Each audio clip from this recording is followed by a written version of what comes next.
Bonjour, alors cette fois c'est la bonne, hein. On va installer l'ArriVDH qui permet l'auto-completion, c'est-à-dire l'auto-compléter, dans tout, hein, dans les contrôleurs, modèles, vues, routes, etc. D'accord, pour la version 5.1. D'accord, donc dans la version antérieure, dans la vidéo antérieure, pardon, on a vu que évidemment le plugin qu'on pouvait installer par le repositoire fonctionne avec la version 5 mais pas avec la version 5.1. Donc on veut quand même l'autocompléter parce que c'est quand même très important. Donc l'ARRI VDH pardon, va faire le job. D'accord, donc il s'appelle IDE Helper, mais on peut aussi mettre l'ARRI VDH. Donc on va sur Packagist, ok, on va sur l'ARRI VDH, mais je crois qu'il a fait pas mal de choses lui, donc ce que je vais faire c'est IDE Helper, voilà, le voilà. La dernière vidéo que j'avais faite, il y avait 700 000 téléchargements, il y en a déjà 900 000. Donc autant vous dire que ça fonctionne très très bien. Donc voilà, on va installer tout simplement ça. Ok. Donc ce qu'on va faire, c'est tout simplement ça ici. Pardon. Alors là, c'est du n'importe quoi. C'est pas ici qu'il faut aller. C'est ici.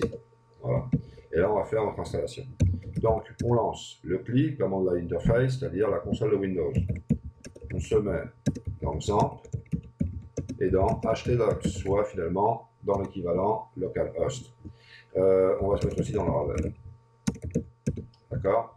Et ici, ce qu'on va faire, c'est tout simplement faire un composer require. Je vous rappelle que le composer, ça peut être un composer require ou install pour installer. Ça peut être un composer remove pour éliminer ou un composer update tout simplement pour actualiser. Donc là, ce que je vais faire, c'est l'installer. D'accord. Donc, eh bien, écoutez, on copie et on colle ça. D'accord. Et on lance l'installation de Barry VDH, Laravel, IDE Helper.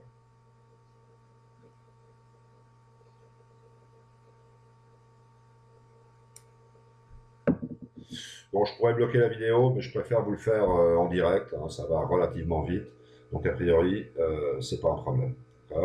Pendant qu'il fait ça, de toute manière, nous ce qu'on va faire, c'est se mettre ici, et on va rajouter ce service provider au fichier app.php du répertoire config. Donc on se met là, app.php se trouve ici, voilà, donc les service providers sont ici. Dans ce cas-là, il n'y a pas de façade, donc on met tout simplement le service provider.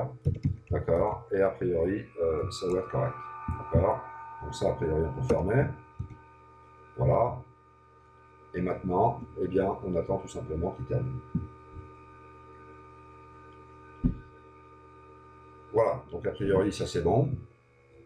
Qu'est-ce qu'il nous reste à faire? Simplement un PHP Artisan IDE Helper. D'accord. Alors, pour voir un petit peu ces nouvelles entrées dans Artisan, on se met là, et regardez bien, vous avez IDE Helper Generate, Meta et Models. Alors pour l'instant, je n'ai pas vraiment appris à l'utiliser. Je dirais que je jouis avec bonheur de ce que m'apporte cette autocomplété parce que c'est excellent. Je vais vous le montrer tout de suite. Mais vous voyez aussi que donc on a besoin du IDE Helper Generate pour que ça fonctionne, parce que sinon ça ne va pas fonctionner. Donc ça c'est obligatoire, d'accord. Mais pour les modèles aussi, vous pouvez créer de l'autocompletion et ça c'est intéressant. Donc ça veut dire que ça va sans doute agir au niveau des routes, modèles, vues, contrôleurs, d'accord. Donc c'est important, ok. Donc on va faire tout simplement ce qu'il nous dit là. Et a priori, avec ça, ce sera suffisant. Je regarderai un petit peu plus comment ça fonctionne. Et si j'ai des choses à ajouter, tout simplement, je referai une petite vidéo rapidement. Donc, on y va. C'est parti. Voilà. Donc, a priori, c'est généré. Et là, on va voir si ça marche. J'écris route, 2 points. Et regardez, c'est magique, ça fonctionne. Vous savez que la route, ça peut aller avec un get, le get apparaît, ça peut aller avec un put, ça apparaît. Le get, c'est pour la lecture, le put, c'est pour l'actualisation, donc l'update. Okay. Ça peut être aussi un post, ça c'est pour l'équivalent de l'insert, d'accord. Donc l'opération d'écriture, et on peut aussi avoir bien sûr un delete. Donc là, on voit déjà que ça fonctionne, d'accord. Bon, je vous explique même pas le code, ça va être l'objet de prochaines vidéos. Je suis en train de travailler on va dire, sur les différentes manières, tout simplement, de jouer avec la façade DB, la database, pour tout simplement voilà, pouvoir jouer avec le modèle vue contrôleur, ou pouvoir jouer sans le modèle vue contrôleur directement dans la route ou dans le contrôleur. Donc ça me paraît quand même assez intéressant de voir les différentes manières, bien souvent équivalentes, de faire la même chose. Mais ça, c'est l'objet d'une prochaine vidéo. Je me mets sur User Controller, ok.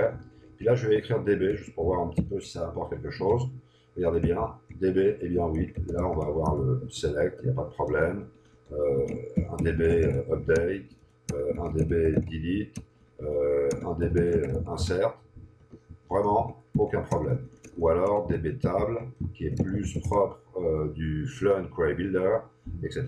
D'accord. Donc ça c'est important, ça nous permet de regarder un petit peu ce qu'il y a, et puis pas forcément être collé aux API dans la web, etc. D'accord. Donc ça, a priori, moi je trouve ça bon. Donc voilà, donc ça c'est bon, ça fonctionne, c'est parfait, c'est nickel. Il n'y a aucun problème, d'accord. Simplement, on va vérifier un petit peu si s'est passé quelque chose au niveau du composer JSON. Et effectivement, le composer JSON a tout simplement rajouté ça, mais ça a été automatique. Donc, c'est pas, au moins, c'est pas rajoute ça en composer JSON, rajoute ça en app.php, installe-moi ça. Bon, voilà. Donc, a priori, écoutez, ça, je trouve que c'est correct. Et pour l'instant, je dirais, fin de la vidéo, vous avez de l'autocompléter ici, et c'est important, très important. Donc dans la prochaine vidéo, on va faire l'installation tout simplement du debug bar. A tout de suite.